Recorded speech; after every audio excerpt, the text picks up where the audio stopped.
Hello guys, kakagising ko nga lang mga idol ay may nagchat 1v1 daw. Aba, magbiro ka lang sa lasing, wag sa bagong gising idol. Kaya sagot ko, okay G, at ito ang mga nangyari.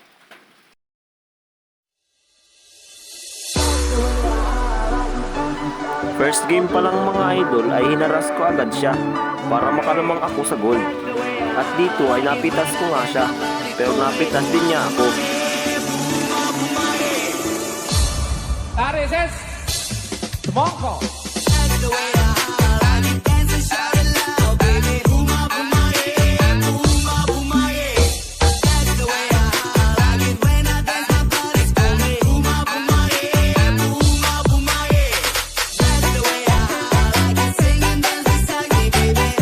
Mukhang malakas si idol, nakikipagsabayan siya, kaya medyo nakakasaba.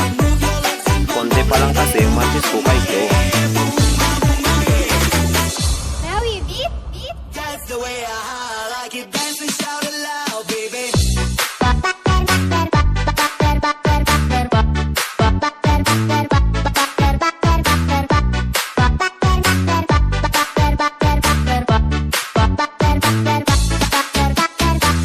Dito mga idol ay nabisi ako sa pag-clear ng minions, kaya hindi ko agad siya napansin.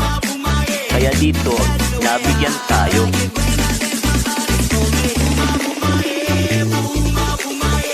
At dahil nabigyan tayo ng isang tadyak pang kalawakan ay kailangan nating bumawi. At dahil ako ang bida dito, bibigyan natin ito ng isang bigwas na may halong basbas upang hindi na makatakas.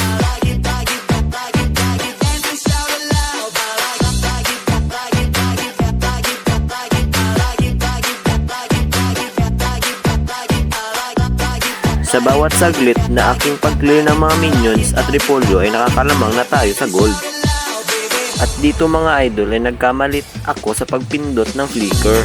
Buti na lang hindi tayo nabigyan ng tadyak si idol. At dito mga idol ay sinubukan kong pasukin na siya sa loob ng tore. Muntik pang mawanit si Chupape, pero dahil meron na tayong item na endless battle ay nakasurvive tayo at nakatanggap ng one tap si idol.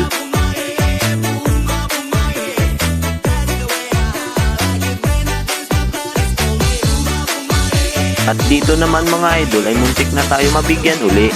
Buti na lang si Chupapi hindi napuruhan, kaya si idol ang ating nabigyan. Matulog ka muna dyan.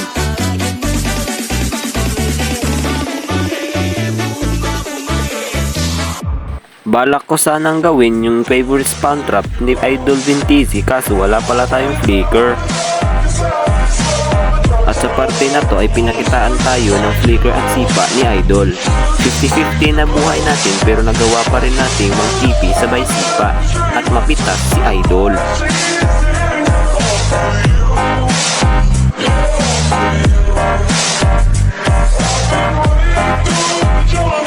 At wala nang choice si Idol kundi tanggapin ang kanyang pagkatalo. Kung nagustuhan mo man ng kauna-unahan kong content, idol, baka pwedeng pa-like at hit the notification bell para sa mga susunod kong kabanata. Maraming salamat!